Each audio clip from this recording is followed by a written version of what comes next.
আছেন তারা হয়তো চলার পথে বিভিন্ন সময় অনুভব করেছেন যে একটা কোম্পানির চেয়ারম্যান সাধারণ বিনিয়োগকারীদের সাথে তার যে ভাব, যে অবস্থা, যে অ্যাটিটিউড থাকার কথা বা যেটা স্বাভাবিকভাবে হয়ে থাকে, আমি সেভাবে চলি আপনাদের সঙ্গে নাকি একজন ভাইয়ের মতো চলি, সেটা আমাদের পুরাতন বিনিয়োগকারী যারা তারা এটা সাক্ষী দিতে পারবেন।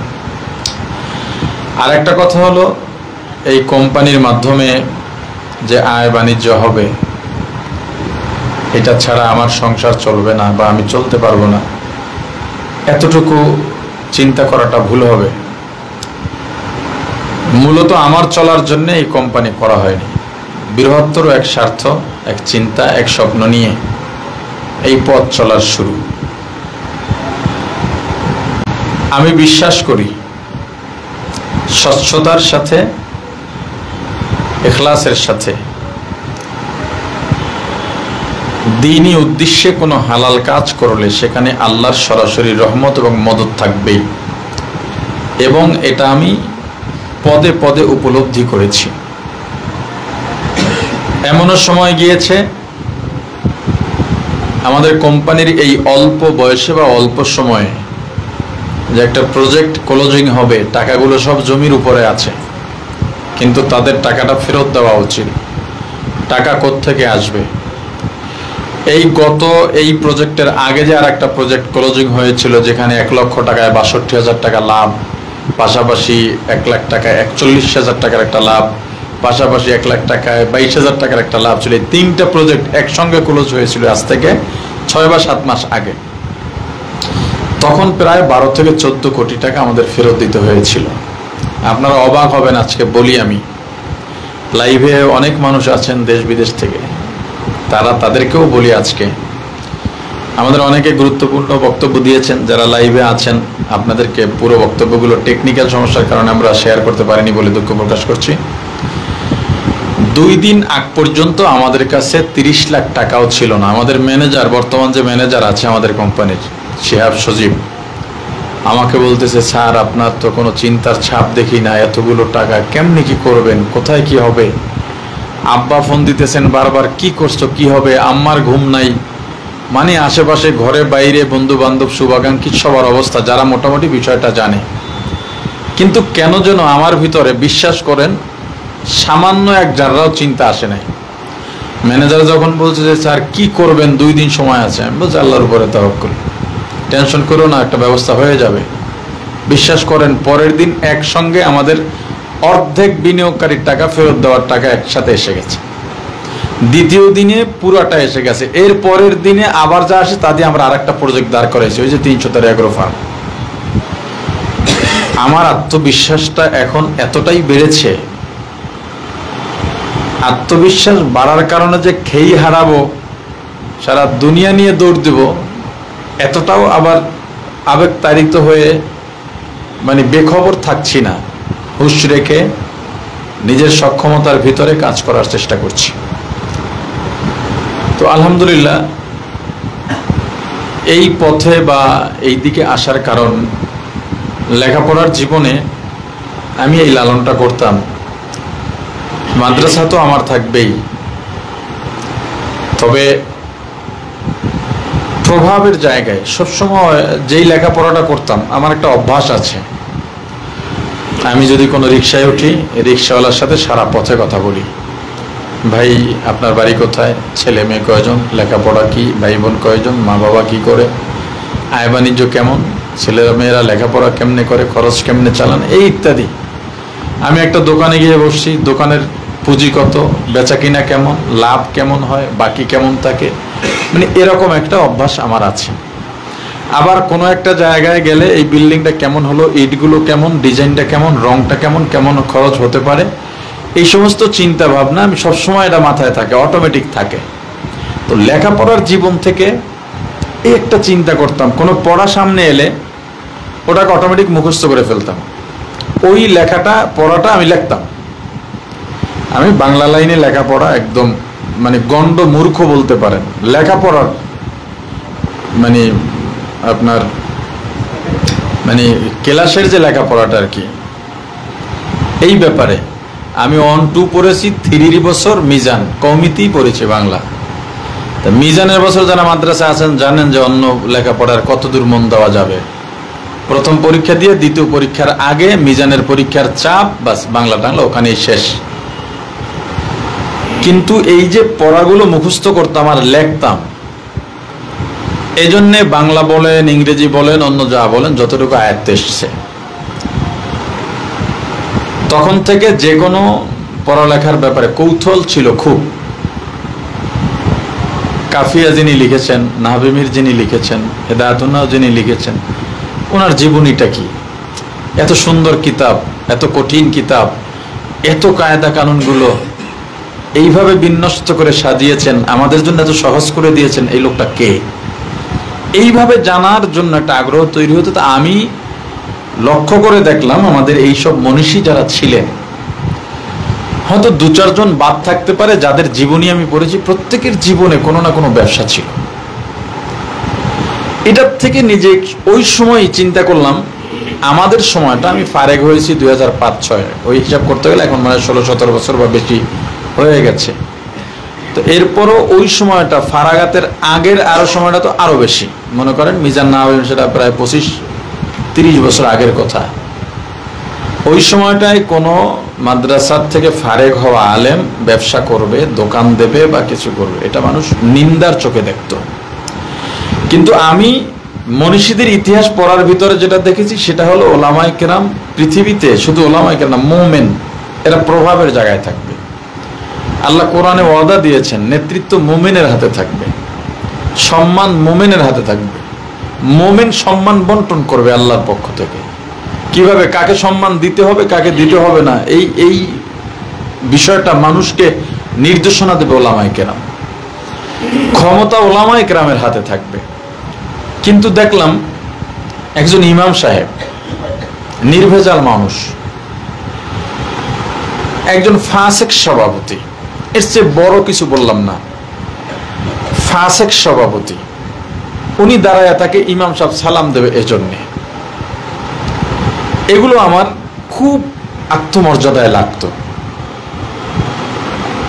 ইমাম সাহেব মেম্বারে বসে আছেন, খতিব সাহেব খুতবা দেবেন, বয়ান করতেছেন, এমন সময় সেক্রেটারি সাহেব ঢুকছেন, আমার নিজের দেখা, খুতবা বন্ধ করে দাঁড়িয়ে গেছেন, এবং একজন মুসল্লিও তখন তাকে এটা বলেন, হুজুর আপনি দাঁড়াবেন কেন?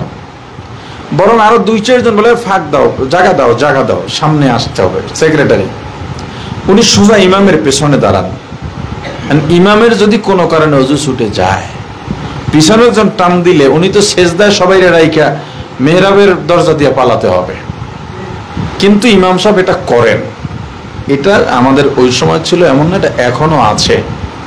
অল্প অল্প বেতনে গোলামের মতো চাকরি করতে হচ্ছে। আমি ইমামের দোষ দেব না, দোষ ছাড়াও না, কিন্তু এখন তাদের দোষ দেওয়ার জন্য কথা বলছি না। এই বিষয়গুলো আমাকে তাড়িয়ে বেড়াতো, খুব খারাপ লাগতো। গাড়িতে উঠলে এই মোল্লা সরো, এই মুন্সি সরো, এই মৌলবি পিছনে যাও, সিট নাই। ফুল টাকা দিয়ে উঠলেও ছাত্র সময় আমাদেরকে সুপারভাইজাররা, কন্ট্রাক্টররা সিট দিত না। এই সব বিষয়গুলো আমার জেদে পরিণত করলো, আস্তে আস্তে আস্তে আস্তে জেদে পরিণত করলো। যখন নিজেকে মনে করলাম যখন প্রতিবাদ করা যায় বা করলে মার খাওয়া লাগবে না, মার খাইলেও 2টা দিমু, একটা দিলে 2টা দিমু, এমন পর্যায়ে গিয়ে আমাকে যদি কেউ মুন্সি বলতো আর কলার ধরতাম, হুজুর বল, নাইলে ভাই বল, নাইলে আব্বা ক, মুন্সি মৌলবি মোল্লা কইতে পারবি না, ভাই ক, নাইলে হুজুর ক, মুন্সি কি? হ্যাঁ ঠিক আছে, মোল্লা, মুন্সি, মৌলবি এগুলো সম্মানের শব্দ, কিন্তু আমাদের দেশে এটা এখন একটা তিরস্কার, একটা মানে ব্যঙ্গের, মানে ব্যঙ্গ করার শব্দ হয়ে গেছে। এজন্য এগুলো আমি বলতে দিই না। আমার কাছে মনে হলো আমি যেখানে, যেহেতু আমি হুজুর, যেহেতু মাদ্রাসায় পড়েছি, নিশ্চয়ই কণ্ঠ ভালো আছে, তো নিশ্চয়ই কোনো না কোনো মসজিদে তো আমার যাওয়াটা স্বাভাবিক। তো ছিলাম, মসজিদের সভাপতি, সেক্রেটারি, স্থানীয় প্রভাবশালী সবাই সে বলতো, হুজুর আপনি তো ইমাম, আমাদের নেতা, এটা বলতো, কিন্তু আমার আবার অর্ডার করতো। এটা আমার জেহেনে লাগতো, আরে আমার কয় নেতা, আবার আমার কয় হুজুর এটা করেন না, ওটা করেন না। যে আসলে নেতা হতে হবে, এই আলেমদেরকে স্বাধীন করতে হবে। আমার সব কথার উদ্দেশ্যের মূল বক্তব্য হলো এটা, এই আলেমদেরকে স্বাধীন করতে হবে। মসজিদের সবকিছু কমিটি সহ চলবে ইমামের কথায়। আচ্ছা, এই জন্য দরকার কি বলেন? আমি এ পর্যন্ত আর একটা কথা বলি, মৃত ব্যক্তির খানায় অংশগ্রহণ করিনি আজ পর্যন্ত না। ছোট সময় ছাত্র হুজুররা 10 জন পাঠাইতো খতম সহ, সেটা ভিন্ন কথা। আমার নিজের কর্মজীবনে ফারাগাতের পর এ পর্যন্ত কোনো মৃত ব্যক্তির দোয়ার খানার আয়োজনে আমি অংশগ্রহণ করিনি। এ পর্যন্ত কোনো খতম প্রথা এতে আমি অংশগ্রহণ করিনি। কিন্তু সবাই কি আমার মতো এরকম, মানে আমাদের বরিশাল অঞ্চল বলে এক ঘুররা, মানে ঘাউরা, সবাই তো এরকম হবে না। দুর্বল চিত্তের মানুষও তো আছে। আপনি একজন ইমাম সাহেবকে বললেন, হুজুর এই যে মরার দাওয়াত পরে খায়, জানাজার পরে মোনাজাত দেয়, আবার টাকাও পকেটে লয়, হাসি মুখে লয়, পাংচা ভাইয়ার টাকা পকেটে লইয়া খায়, দরকার ছিল কি? আপনারা এগুলো না যায় জানেন, এরপর কেন নেন? এটা তাকে দোষ দিয়া লাভ নাই। অর্থের সাথে অনেক সময়, আল্লাহ মাফ করুন আমাকে, আমার পাশে একজন বড় মুহাদ্দিস আছেন, আমি তাকে আলোচনা দিই নাই কেন জানেন? আমার একটা শপথ আছে, আমার সাথে বাংলাদেশের বড় বড় আলেম আছেন, কারো নাম এ পর্যন্ত আমি প্রচার করিনি এবং তাদের বক্তব্য আনিনি। কোনোদিন যাতে কেউ এই কোম্পানির নাম তুলে তাদেরকে কলঙ্কিত না করতে পারে, তাদের দিকে আঙুল তুলতে না পারে। এ পর্যন্ত হুজুরদের যত আর্থিক প্রতিষ্ঠান এই বড় বড় হুজুর দিয়ে প্রমোট করাই, সেই হুজুরদের একটা অপমান হয়েছে না? তা এটার যদি কোনো অপমান হয়, যা হয়, আমি একা মরি, আমার নিয়ে তো এমনি সমালোচনা আছে, আরো কর, তোকে যা লাগে সব আমার লয়ে কর, যার যদ্দূর করা লাগে আমার কর, অন্য হুজুরদের করিস না। তো যাই হোক, কোন কথাটা যেন বলতেছিলাম।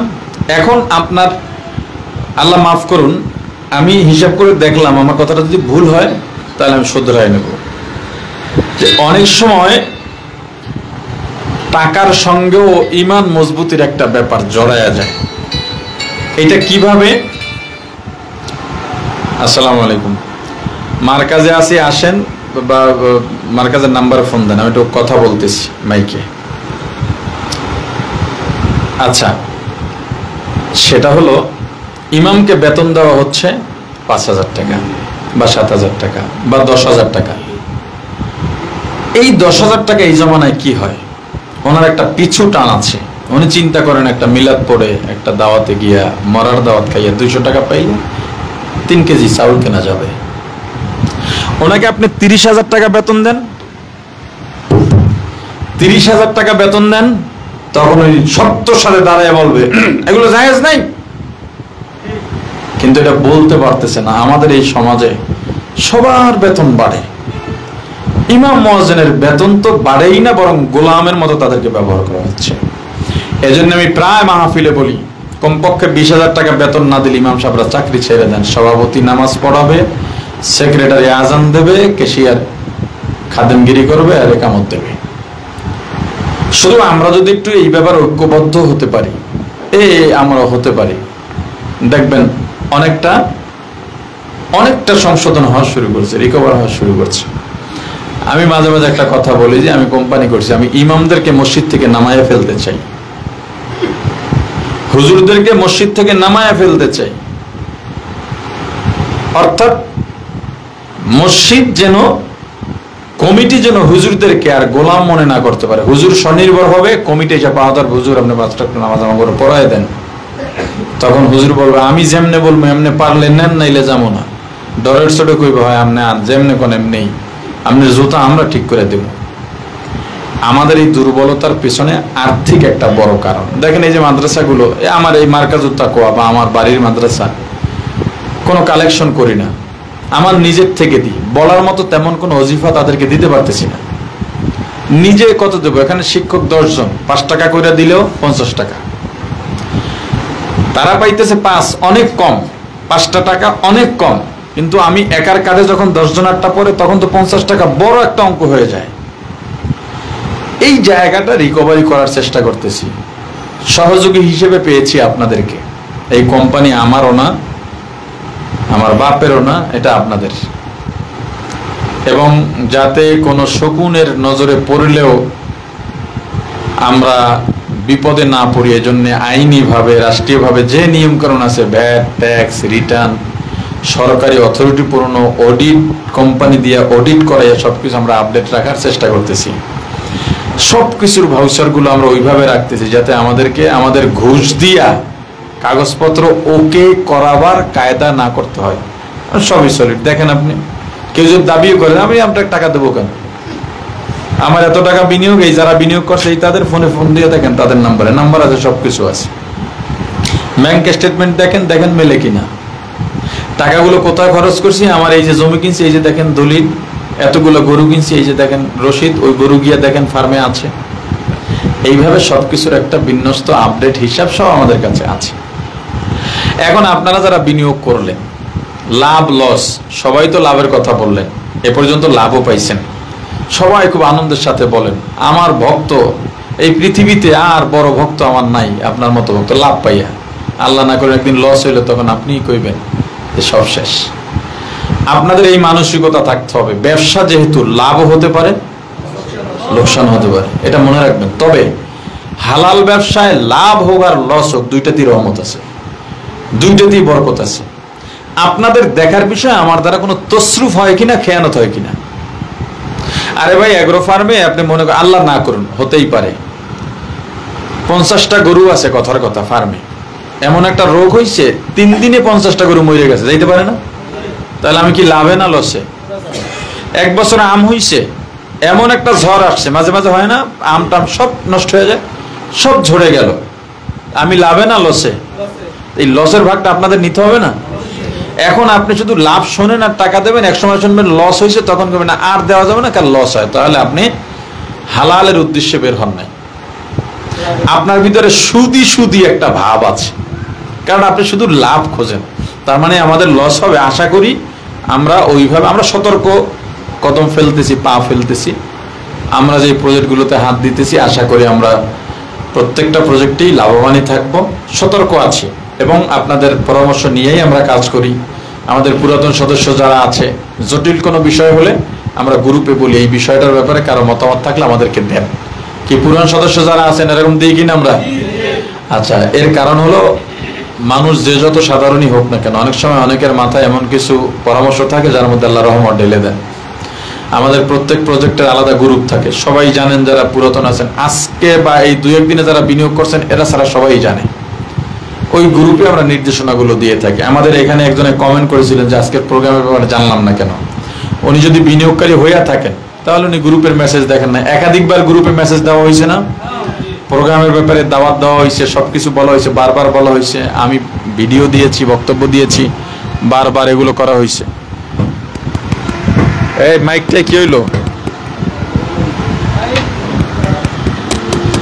হরেনটা কি হলো দেখো দিন।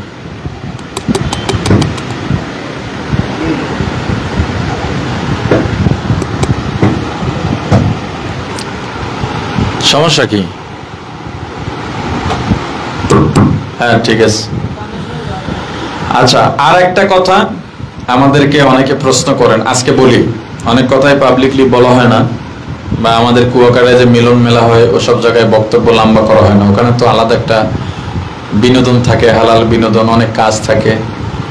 সংক্ষেপে 313 কেন কোম্পানির নাম হলো, এগুলো নিয়েও তো অনেক অনেক কথা বলতেই পারে।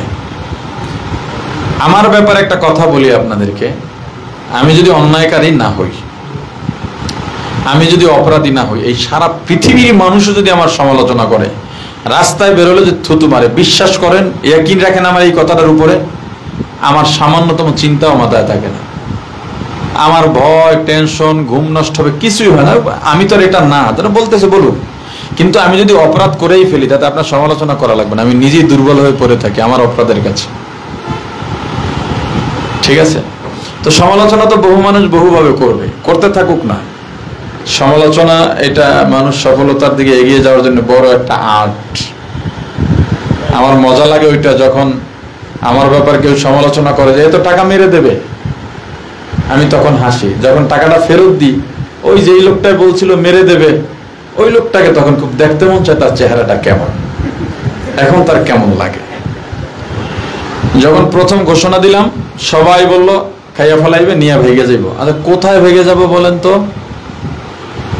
আমি টাকাগুলো নিয়ে কোথায় ভেগে যাব? আমি কি অপরিচিত মানুষ? একটা দেশে যাব, বাংলাদেশ তো আর থাকা যাবে না, পারবো কোথাও লুকায় থাকতে? ছোট বড় নারী পুরুষ সবাই তো চেনে।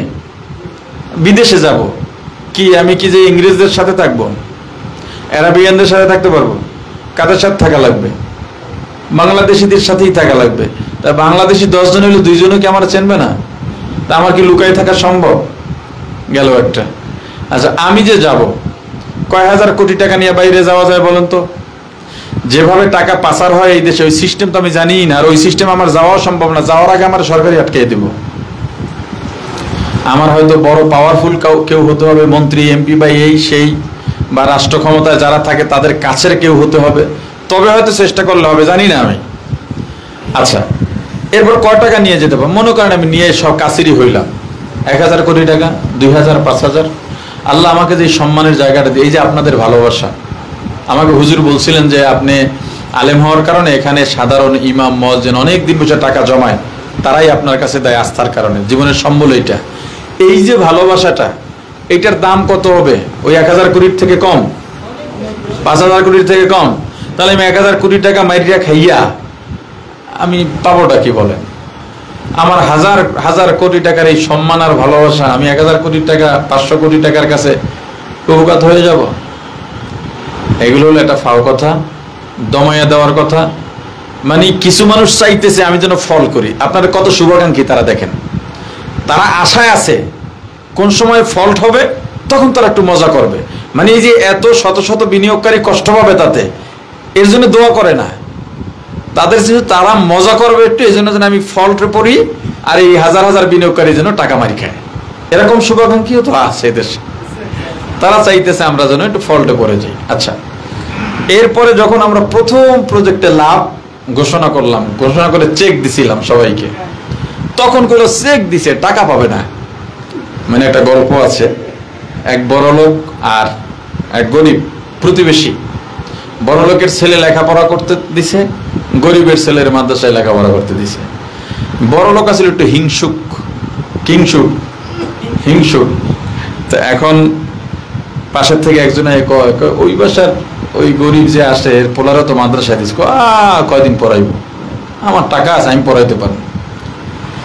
কয়েক বছর পরে এর পোলার লেখাপড়া শেষ, কিন্তু গরিবেরটা এখনো আছে। আমনেটা দিয়ে আইয়া পড়ছে, ওটা দিয়ে আছে, কয় পাস করতে পারবে না। পরীক্ষা দিয়ে 1 নাম্বার হয়েছে, কয় ভাই আপনি তো কইছিলেন পাস করতে পারবেন, এখন তো 1 নাম্বার হয়েছে। কয় ও চাকরি পাইবে না। পরে চাকরিও পাইছে, চাকরি টিকবে না। বলতে বলতে শেষ সময় গিয়ে দেখলো বেটার দাড়ি চুল পাইকে সব হয়ে গেছে, এখন উনি মরার অবস্থা। আর কি কইবেন? আর কি কমে, এখন তো আমারই মরার অবস্থা। হিংসুকরা এভাবেই মরে। তো এখন চেক দেওয়ার পরে বলতেছে টাকা দেবে না, ব্যাংকে যাইয়া দেখো। ওই সময় কিছু কিছু ব্যাংকের কিছু কিছু ক্যাশিয়ার, ক্যাশ কাউন্টারে যারা থাকে, তারা পর্যন্ত বলছে দেখবেন আপনি চেক নিয়ে আইছেন, তারাও আমার খুব শুভাকাঙ্ক্ষী, এই টাকা পাবেন না, দেখেন পরীক্ষা করে দেখেন। এখন ফোন দেবো, ফোন ধরবে না।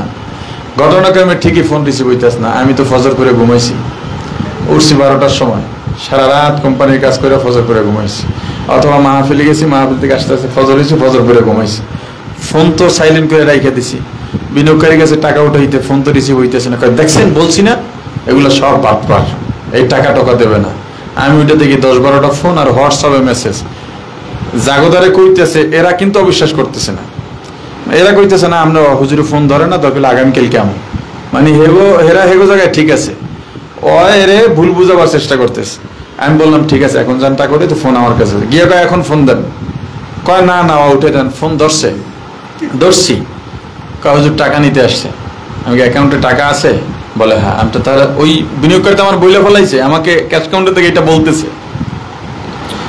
আমি বললাম তাহলে আপনি এই কথা বললেন কেন, আপনার কি অথরিটি আছে এটা বলার? আমি তো আপনার নাম মামলা দিতে পারি।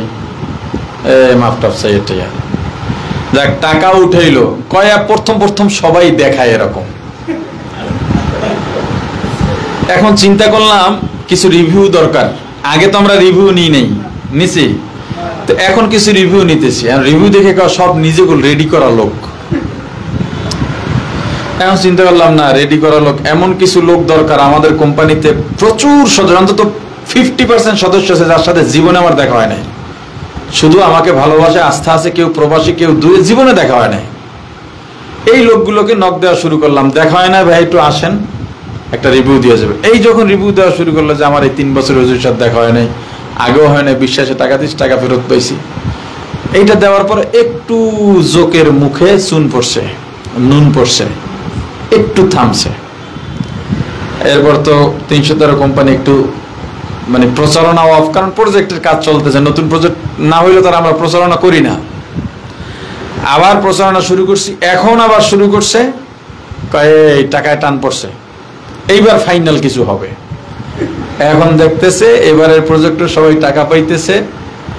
আপনারা কল্পনাও করতে পারবেন না, আমার শত্রু আমাকে ধোকায় ফালাবার জন্যে এই কোম্পানিতে টাকা দিছে। টাকা দিয়ে 1 মাসের মাথায় 10-12 জনে মিলে একসাথে বলছে টাকা দেন। তা আমাদের নিয়ম কি বলেন, টাকা চাইলে কয়দিন পরে টাকা পাবে? 2 মাস। জানা আছে না সবার? কালকেই টাকা দিতে হবে, আমার পাওনা টাকা এখনই দিয়ে দেন। আরে ভাই, আপনার পাওনা মানে আপনি কি আমার ঋণ দিচ্ছেন? আপনি বিনিয়োগ করছেন, নিয়ম মতো আসবেন, না তৈলে আমরা এখন একটা ইয়া করবো। বুঝলাম এটা আমার শত্রু। কইলাম আপনি তো শত্রু, তা আমাদের নিয়ম আছে, নিয়ম ভঙ্গ করলে বিনিয়োগ থেকে আমরা তাদেরকে বহিষ্কার করি। আপনি বহিষ্কার? হুজুর তাই ঠিক আছে, টাকা রাইখা দেন। না, টাকা রাখা হবে না, কারণ যা করতে চাইছিল করতে পারে নাই। এগ্রোতে গেছে, গিয়া এই জমি কাদের থেকে কিনছি তাদের কাছে গেছে, জমিকে আসলেই কিনছি কিনা। যাদের কাছে গেছে কয় আপনার কি নেট চালাইতে পারেন? হয়। তাহলে সার্চ দেন নেটে, এটা দাগ নাম্বার এত, সার্চ দিয়ে দেখে অনলাইনে উঠে গেছে এই জমি 313 এগ্রো ফার্মে।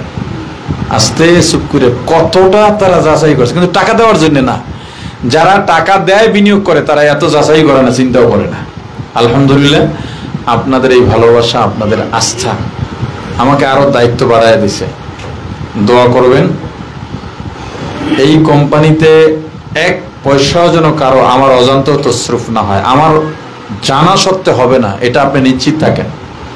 শুধু আমানত ঠিক রাখার জন্য কোন এক ভাই বলছিলেন ওয়াজ মাহফিল আমি কমাই দিয়েছি, যে ডেইলি 4টে মাহফিল করলে 30,000, কি 30,000? এই লাস্টে 80,000 1 লাখ টাকার নিচে কেউ হাদিয়া দিছে আমারে, 50,000 টাকার নিচে তো কেউ চিন্তাও করে নাই। যদিও ওয়াজের টাকা দিয়ে আমি আমার বাড়িঘর কিছুই করিনি। আপনারা জানেন যে আমি সামাজিকভাবে সেবামূলক কাজে নিজেকে নিয়োজিত রাখি সেই 2012-13 সাল থেকে। এরপরও প্রতিদিন 2-3টা মাহফিল, বিশাল ইনকাম, ইনভেস্ট বা পুঁজি ছাড়া মাহফিল ইনকাম, আমি সবকিছু ছেড়ে দিয়েছি, লিমিটেশনের মধ্যে নিয়ে আসছি। অল্প মাহফিল করি দায়বদ্ধতায়, মুরব্বীদের নির্দেশে, শুধু আপনাদের আমানতের যাতে কোনোভাবে খেয়ানত না হয়। আমি আজীবন ঢাকায় কাটাই দেওয়া মানুষ, এখন কুয়াকাটায় থাকি। মানে আমার ছেলে মেয়েগুলো, অনেকে 1-2টা ছেলে মেয়ের মানে আমার ছেলের ছবি টবি মাঝে মাঝে হয়তো ফেসবুকে দেখেছেন। আমার সব ছেলে মেয়ে এরকম সুন্দর। তো এখন কুয়াকাটায় যাওয়ার পর লবণাক্ত আবহাওয়া, এখন বোঝা যায় এগুলো আমার মেয়ে পোলা, মাশাআল্লাহ, মানে আমার মতো কালা হয়ে গেছে সবটি। তো এই এদেরকে বাড়িতে নিয়ে যাওয়া, নিজের অবস্থান করা, মাহফিলকে এভাবে লিমিটেশন করে দেওয়া, কি পরিশ্রম যে আমি করতেছি আপনারা কল্পনাও করতে পারবেন না। যেমন আমাদের যে প্রথম এগ্রো ফার্ম, এই এগ্রো ফার্মে এখন মাছ ধরতেছি, মাছ বিক্রি করতেছি প্রতিদিন, একেবারে একাধারে 10 দিন, প্রতিদিন রাত 12টায় ফার্মে গেছি, 2টায় মাছ ধরা শুরু। পিকআপ আসে, পিকআপে মাছ উঠাই দিতে হয় পাইকাররা, ফজরের মধ্যে তাদের মার্কেট ধরতে হবে। ফজরের নামাজ পড়ে সবাই নিয়ে লেবার টেবার যারা আছে নাস্তা করে আমি আবার দৌড় দিতাম। ওই যে ভুট্টা লাগাইছিলাম এগ্রো ফার্মের, যারা দেখছিলেন না, ভুট্টা এগ্রো ফার্মের গরুর খাবারের জন্য সাইলেজ তৈরি করা, আবার ওখানে দুপুর পর্যন্ত, জোহরের সময় গোসল করে নামাজ পড়ে 4টা খাইয়ে একটু ঘুম, আসর পর্যন্ত, আসর থেকে মাগরিব পর্যন্ত আবার আমাদের কেপি প্রজেক্টে কাজ চলে ওখানে। মাগরিবের পর লেবারদের বেতন টেতন, মিটিং টিটিং কোথায় কি আছে এটা, এসার পরে 4টা খাইয়া 11টা আবার রওনা দিয়েছেন। একাধারে এইভাবে চলছে, জোহর থেকে আসর পর্যন্ত প্রতিদিন ঘুমাইছি। এটা কিসের জন্য বলেন? আমি তো এখান থেকে এখনো কিচ্ছু পাচ্ছি না। কারণ টাকা যেভাবে আসে সবকিছুই ঢুকতেছে। এগারোতে প্রতিদিন 5 থেকে 7 লাখ টাকা খরচ হচ্ছে প্রতিদিন। এই যে ম্যানেজার আছেন, একটু সময় যাইবে দেখবেন 7 টাকা লাগবে। ওই মানে আব্বাও প্রচুর পরিশ্রম করে, তার জন্য দোয়া করবেন আপনারা, কাজগুলো আব্বা দেখাশোনা করেন বিনা বেতনে। ছেলের কোম্পানি দরদ, প্রচুর পরিশ্রম। আব্বা ফোন দিবে, এখন এই টাকা পাঠান লাগবে, অমুক জায়গায় লাগবে, মানে টাকা যা আসে যেভাবে আসে সব কিন্তু ঢুকতেছে।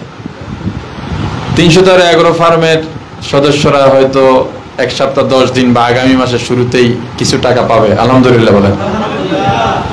অনেক কথা বললাম, আরো অনেক কথা বলার ছিল, কথা বলতে গেলে অনেক কথা হারিয়ে যায়, সব কথা বলা যায় না, যেহেতু আমাদের টোকেন চলে আসে। ভালো আছে তো, আমাদের মাঝে অনেকেই উপস্থিত আছেন, মেহমানরা আছেন। ইনি হলেন আমাদের মার্কাজুত তাকওয়ার মূল পরিচালক এখন বলতে পারেন, আমি না থাকলে হুজুর দেখাশোনা করেন। এবং ফেরদাউসুল আজাদ তরুণ ওয়াইজ, মাশাআল্লাহ, বিনা দাওয়াতে আসছে, হাদিয়া তো দিতে পারব না। আর আরো সম্মানিত ব্যক্তিবর্গ আছেন এখানে। আমাদের ড্র হবে লাইভে, আমাদের সদস্যরা দেখতেছেন আশা করি। আর এখানে যারা আছেন সবগুলো আছে না? হ্যাঁ, এখানে গতবার একটা হয়েছিল, আমরা রমজানে যে ড্রটা দিছিলাম, আমার খুব কাছের একজন মানুষ, ওমান প্রবাসী, এমনি হাসতে হাসতে বলছেন যে মেজো ভাই আমার নাম তো উঠলো না, আমার টিকিটটা কি আসলে আছে? আমি সাথে সাথে ওই অবস্থায় ভিডিও কলে হোয়াটসঅ্যাপে ম্যানেজারে বললাম, ম্যানেজার নামগুলো যেগুলো ওঠে নাই খোঁজো তো, এর মধ্যে ওই নামটা আছে কিনা, দেখে নাম আছে। মানে এখানে আসলে আমি কারে বাঁচাবো বলেন? অনেকে বলছে যে দোয়া করেন 5 জনের মধ্যে আমি যেন থাকতে পারি। এমনও অনেকে আছেন টাকা জমাইতেছেন, আস্তে আস্তে একটু জিয়ারায় যাবেন পবিত্র ভূমিতে। তো এখন এইটার অফারের কথা শুনি না, আরো কিছু টাকা পুরো এখানে বিনিয়োগটা করে দিছে যদি পায়। তো এরকম তো অনেকেই আছেন, আমার বলতে দোয়া করেন, পাইবেন 5 জনে, কয়জনের লোকে দোয়া করুন আর কার জন্য দোয়া করুন বলেন? তো এটার উদাহরণ হিসেবে বলছি, এক ফার্মেসিওয়ালা আমার কাছে হিসাব বলছে হুজুর একটু দোয়া করেন বেচা কিনা কম। আমি কি আপনার বেচা কিনা বাড়াবার জন্য যদি দোয়া করি, তো দোয়া করতে হবে এলাকা যেন ডায়রিয়া কলেরা বাইরে যায়, নাইলে তো বেচা কিনা বাড়বে না। মূলত হালাল রোজির জন্য ওনার জন্য ব্যবসা করাই যাবে, এটা আমি এমনি তাকে বলছি রহস্য করে। আর 5 জনে পাবে, দোয়া সবার জন্যই করছি। তবে যাদের বেশি দরকার, আল্লাহ এমন লোকদের জন্যই যেন কবুল করেন যার জন্য বেশি দরকার। 5 জনকে আমরা টিকিট দেবো। এখানে একটু ছোট্ট নিয়ম বলে দেই। এখানে যারা অন্তর্ভুক্ত, মূলত আমাদের বর্তমান যে 3টা নতুন প্রজেক্টে টাকা নিচ্ছি, সাগরকন্যা এগ্রো ফার্ম, প্রবাসী তহবিল এবং রিসোর্ট, এই 3 প্রজেক্টের সকল বিনিয়োগকারীদের নাম এখানে আছে। কয়শো নাম আছে এখানে ম্যানেজার? গনশো কয়শো? 300 প্লাস। মানে আমরা তো কয়দিন আগেই ঘোষণা দিয়েছি, এর মধ্যে 300 প্লাস আমাদের বিনিয়োগ এখানে হয়েছে। এই টাকা দিয়ে আমরা অলরেডি রিসোর্টের কাজ শুরু হবে, 1 লাখ ইট নেওয়া হয়েছে। প্রবাসীদের যে জমিটা, ওটা আমরা অলরেডি সিলেক্ট করে সাইনবোর্ড দিয়ে দিয়েছি, এবং সাগরকন্যা এগ্রো ফার্মের জমির বায়না হয়ে গেছে, আগামী মাসে কাজ শুরু হবে, কাছাকাছি সময় রেজিস্ট্রি হয়ে যাবে ইনশাআল্লাহ। তো এখান থেকে যেই 20 জনের নাম উঠবে, আমরা প্রথম 100 নেব এখান থেকে, বাচ্চা গুচ্ছা মানে নাড়াইয়া চাড়াইয়া 100 উঠাবো। সেই 100 নাড়াই চাড়াই আবার 20টা নেব। 20টার থেকে প্রথম 15টা হলো 15 জন, লাস্টের 5টা হলো ওমরার টিকিট। কথা বুঝছেন না? কিন্তু এই 20টার মধ্যে যাদের নাম উঠবে, আমাদের একটা কথা আছে যে এখানে বিনিয়োগ করে আপনার টাকা আপনি নেবেন, তাতে আমার কি? অতএব যে কোনো সময় যে কেউ টাকা নিতে পারবে, আবেদন করার 2 মাসের মধ্যে টাকা পেয়ে যাবে। তবে এই অফারে যাদের নাম উঠবে 5 বছরেও টাকা নিতে পারবে না। আপনি ওমরার টিকিট নিয়ে 2 দিন পরে বিনিয়োগ উঠে লয়ে যাবেন, আমগরে মূল্য দেখাইবেন, এটা কিন্তু হবে না। কথা ঠিক আছে, বুঝছেন? আচ্ছা, যারা ওমরার টিকিট পাবে, টাকা কিন্তু দেব না কাউকে, টিকিটই কেটে দেব ইনশাল্লাহ। বড় হজের পরে আমি নিজে ওমরায় যাব, আমার সাথে যেতে পারবেন ইনশাল্লাহ। আমরা শুধু টিকিট দেব, বাকি খরচ আপনাদের করতে হবে। পাসপোর্ট না থাকলে যাদের টিকিটও পাসপোর্ট করে ফেলবেন, সহযোগিতা আমি দরকার হলে করব ইনশাআল্লাহ। এবং এই যে পুরস্কারগুলো দেওয়া হচ্ছে, এর ভাউচার কোনো প্রজেক্টে উঠবে না, এটা কিন্তু আমাদের কোম্পানির রিজার্ভ ফান্ড থেকে আপনাদেরকে দেওয়া হবে। অর্থাৎ লভ্যাংশের কোম্পানি একটা ভাগ পায় না, ওই ভাগের থেকে এটা দেওয়া হবে। কোনো প্রজেক্টে ভাউচার উঠে কোনো বিনিয়োগকারীর মাথায় এই ভাউচার চাপানো হবে না। রমজানেও আমরা যেটা করেছিলাম, অর্থাৎ সমাজসেবার জন্য যে আমরা প্রায় 14-15 লাখ টাকা দিয়েছিলাম, ওটাও কোনো প্রজেক্টের ভাউচারে উঠবে না। শুকরিয়া, জাযাকুমুল্লাহ। অনেক কথা বললাম, অনেক আলোচনা হলো। এখান থেকে 100 টিকিট উঠবে এখন, নারায়া চারায়া। আমি একটু আমাদের এক হুজুরের কষ্টটা দেব। আমাদের মেহমান ভৈরব কমলনগর মাদ্রাসার সিনিয়র মুহাদ্দিস, এখান থেকে 100 আমি উঠান, যে কটা পারেন গুন্নে গুন্নে উঠান। এখানে এই ফ্যানটা একটু অফ করে দিতে হবে সাময়িক সময়ের জন্য। হ্যাঁ দেন, লারা লারা সারা দিয়ে এমনি থাকুক। দে এই এখন লারাই সারা এই বাড়ি করে। হ্যাঁ ঠিক আছে, ঠিক আছে। দোয়া পড়তে থাকেন, দোয়া পড়তে থাকেন। হ্যাঁ আপনি যে কটা পারেন করেন। হুজুর আপনিও কটা বাড়ি করেন, গুইনা রাখেন যার যারটা যার যার জায়গায়।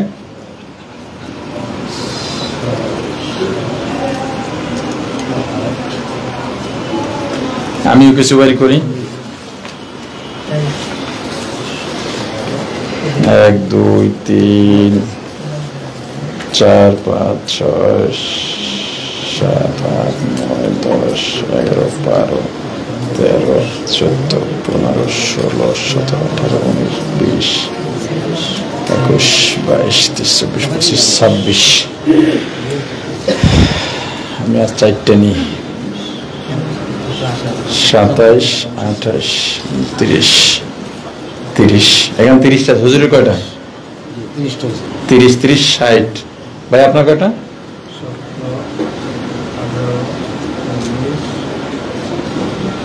20। এই হলো 80। আরো 20টা লাগবে।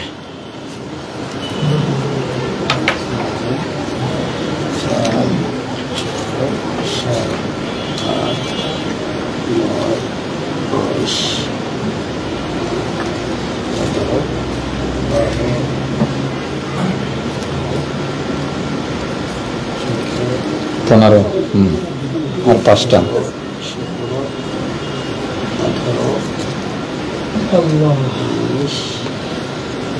বেশ 100 ওর ভিতরে উঠে দিতে হবে। ঠিক আছে, এটা আমাকে মার্কাজুত তাকওয়ার হুজুর। এখান থেকে 20টা নারাই চারাইয়া 22 এক সাইডে রাখেন।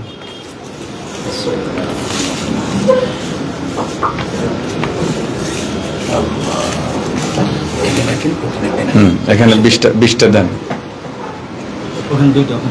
এখানে 2টা। হ্যাঁ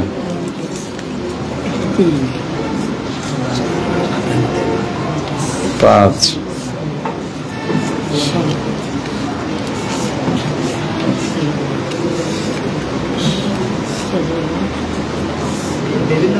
সব সাদা দেন কে? বিভিন্ন কালার না?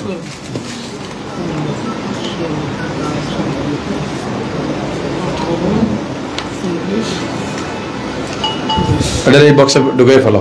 ইয়েতে 1 2 3 4 5 6 7 8 9 10 11 12 13 14 15 16 17 18 19 20। ঠিক আছে, প্রথম 15টা। গরমই তো লাগতেছে। ছোট্ট একটা ইয়ে দেওয়া যায় বক্স, তাহলে ফ্যানটা ছাড়া যেত। এখন ফ্যান চালু উড়ে যাবে।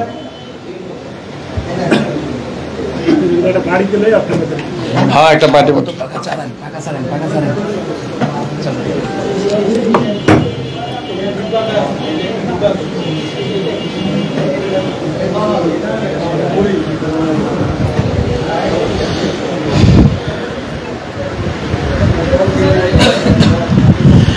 একটা ঘোষণা দিয়ে রাখি, যারা আছেন বা লাইভে যারা দেখতেছেন আমাদেরকে, আজকে পর্যন্ত মূলত আমাদের অফার ছিল। আমরা সাগরকন্যা এগ্রো ফার্মে 525 বা 30 এরকম হবে এতজন বিনিয়োগকারী নেব। আমাদের কেবল 200 প্লাস হয়েছে। আমরা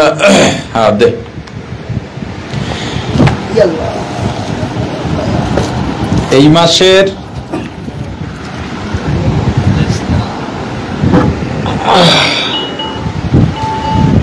আমরা এই মাসের 31 তারিখ পর্যন্ত সাগরকন্যা এগ্রো ফার্ম এবং প্রবাসী তহবিলে বিনিয়োগ নেব। আর রিসোর্টে পুরো 2 বছরে বিনিয়োগ করা যাবে। অফারটা ছিল আজকে যারা করছে এই পর্যন্ত। কালকে থেকে যারা করবে আগামী সপ্তাহ বা সপ্তাহের শুরুর দিকে আমরা হয়তো কাতারে যেতে পারি। আমরা আপনাদেরকে জানাবো, ওখানে আবাসন মেলা আছে, এম্বাসি এবং বাংলাদেশ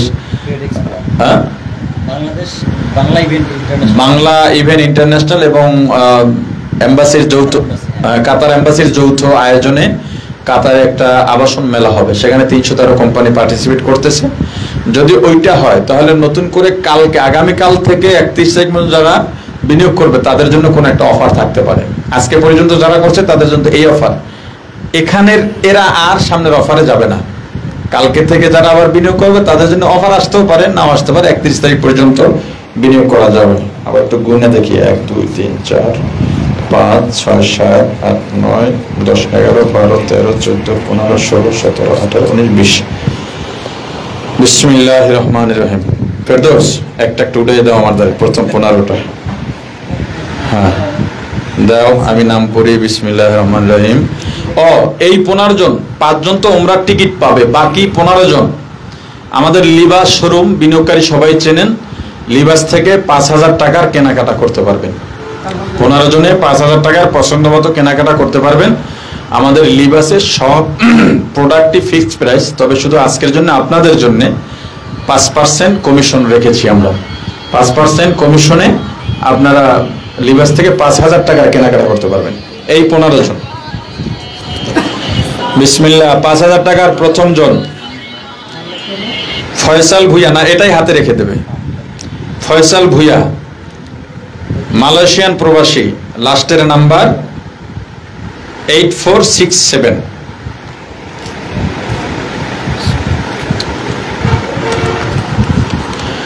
দুই নাম্বার মোহাম্মদ রহুল করিম বা রাহুল করিম, প্রবাসী তহবিলের 23 নম্বর বিনিয়োগকারী, 971, দুবাই প্রবাসী, লাস্টের নাম্বার 3128।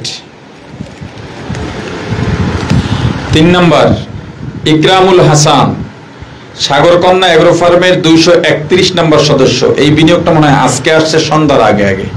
উনি কি আছেন এখানে?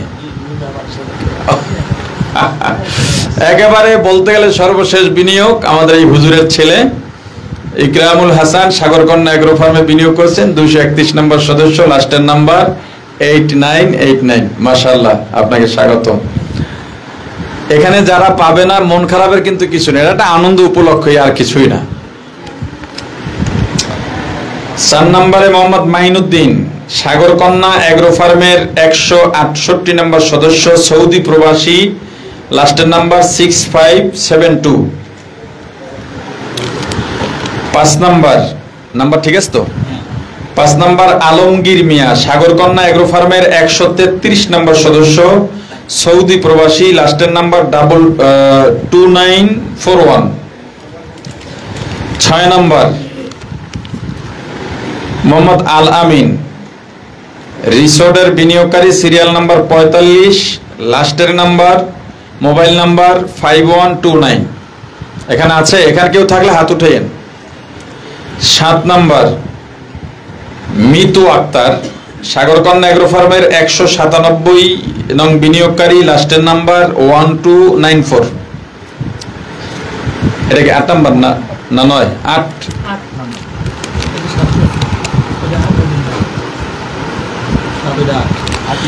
8 নম্বর মোহাম্মদ রিয়াজুল ইসলাম শাহাবুস, সাগরকন্যা এগ্রো ফার্মের 96 নম্বর বিনিয়োগকারী, সৌদি প্রবাসী, তার মোবাইল নাম্বারের লাস্টে হলো 7394। 9 নম্বর মোহাম্মদ আব্দুর রহমান, সাগরকন্যা এগ্রো ফার্মের 108 নম্বর বিনিয়োগকারী, লাস্টের ডিজিট 2228। 10 ইয়াসিন আহমেদ, রিসোর্টের বিনিয়োগকারী, 11 নম্বর সদস্য, সৌদি প্রবাসী, লাস্টের ডিজিট 6920। 11 নম্বর মোহাম্মদ হাফিজুর রহমান, সাগরকন্যা এগ্রো ফার্মের 120 নম্বর বিনিয়োগকারী, লাস্টের ডিজিট 2792। 12 নম্বর জনি মোল্লা, রিসোর্টের বিনিয়োগকারী, তার মালয়েশিয়ান প্রবাসী, লাস্টের ডিজিট 1408। 13 নম্বর মাহমুদুল হাসান, রিসোর্টের বিনিয়োগকারী, সিরিয়াল নাম্বার 59, লাস্টের ডিজিট 8316। ওখানে কি 6টা আছে? এখন 6টা আছে। 14 নম্বর মোহাম্মদ মাসুদ, রিসোর্টের বিনিয়োগকারী, সিরিয়াল নাম্বার 22, লাস্টের ডিজিট 0715। 15 নম্বর উমরার টিকিটের আগের অফারের মানে বাকিদের লাস্টের নাম্বার সাইদ আজিজুল ইসলাম, সাগরকন্যা এগ্রো ফার্মের 5 নম্বর বিনিয়োগকারী, লাস্টের ডিজিট 5028। হ্যাঁ, আচ্ছা, অসুবিধা নাই। বাকি আছে 5টা, সেই মহেন্দ্রক্ষণ। হ্যাঁ, আচ্ছা, দেখি। আল্লাহ, মোহাম্মদ ফরিদুল ইসলাম, রিসোর্টের বিনিয়োগকারী, 16 নম্বর সদস্য বিনিয়োগকারী আছে এখানে। তার লাস্টের ডিজিট 6024। আপনি যেখানেই থাকুন, আগামী কালকের মধ্যে অফিসে দেখা করেন, আমাদেরকে নাস্তা পানি করাতে হবে। আমাদের প্রথম ভাগ্যবান যিনি উমরার টিকিট পেয়েছেন, আল্লাহ তাকে কবুল করেন। ফরিদুল ইসলাম, রিসোর্টের বিনিয়োগকারী, 16 নম্বর বিনিয়োগকারী, আল্লাহ কবুল করেন। আহমদ, এটা নিশ্চয়ই আজকে, যেহেতু সিরিয়াল নাম্বার দেওয়া নাই। আহমদ না, এত সৌদি প্রবাসী। আচ্ছা, যাই, ও আজকে টাকা পাঠাইস, ভাগ্য না। সৌদি প্রবাসী আহমদ ভাই, আপনি আজকে পাঠাইছেন। আপনার লাস্টের ডিজিট হলো 7622। সৌদি আছে, হ্যাঁ, কি করবো। আচ্ছা, যাই হোক, 7622। এখানে কি লেখা? New deposit. আচ্ছা,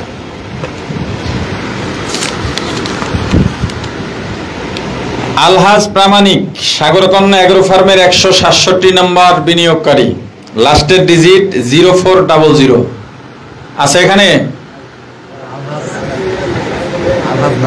প্রামাণিক, হ্যাঁ, আচ্ছা, কি শেষ নাকি এটা? আরো একটা আছে। আচ্ছা, আব্দুল্লাহ আল মাহমুদ, সাগরকন্যা এগ্রো ফার্মের 52 নম্বর বিনিয়োগকারী, লাস্টের ডিজিট 2967 আছে। নাই, এদের সবাইকে ডাকবা কালকে। মাশাআল্লাহ, সর্বশেষ সবাই একজন পাইছে নতুন আর কি। মোহাম্মদ মালেক মিয়াজি, প্রবাসী তহবিলের 6 নম্বর বিনিয়োগকারী, লাস্টের ডিজিট 2060। আমরা একজনও পাইলাম না, উপস্থিত। আল্লাহ ভরসা, আল্লাহ কবুল করেন বলি আমিন।